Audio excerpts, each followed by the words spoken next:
মত প্রকাশের স্বাধীনতায় বাংলাদেশ সংকটময় অবস্থায় আছে বলে মন্তব্য করেছেন ট্রান্সপারেন্সি ইন্টারন্যাশনাল বাংলাদেশ টিআইবির নির্বাহী পরিচালক ডক্টর ইফতেখারুজ্জামান। বলেন, গণমাধ্যমের স্বাধীনতায় ভয়ের সংস্কৃতি তৈরি করে আইনকে ব্যবহার করা হচ্ছে। বিশ্বজুড়ে মত প্রকাশের স্বাধীনতা ও তথ্যের অধিকার প্রতিষ্ঠায় কাজ করছে আর্টিকেল 19। মানবাধিকারের ওই গুরুত্বপূর্ণ অঙ্গীকার বাস্তবায়নে প্রতি বছর আর্টিকেল 19 বৈশ্বিক মত প্রকাশের স্বাধীনতা প্রতিবেদন প্রস্তুত করে। এরই ধারাবাহিকতায় প্রথমবার বাংলাদেশে এই প্রতিবেদন প্রকাশ করল আর্টিকেল 19 দক্ষিণ এশিয়া। দুপুরে রাজধানীর গুলশানে একটি হোটেলে এই প্রতিবেদন প্রকাশ করা হয়।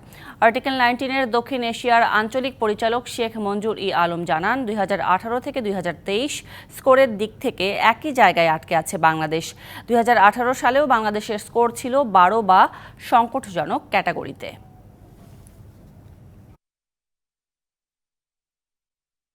গণমাধ্যম, নাগরিক সমাজ, সাধারণ মানুষের মত প্রকাশের স্বাধীনতা, এই সবগুলোকে কেন্দ্র করে এক ধরনের অ্যাটমসফিয়ার অফ ইন্টিমিডেশন বা একটা ভয়ের সংস্কৃতি তৈরি করা হয়েছে।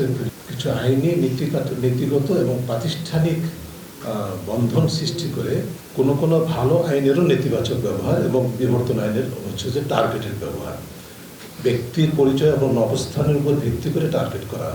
এটি হচ্ছে আমাদের আইনের প্রয়োগের যে চিত্র।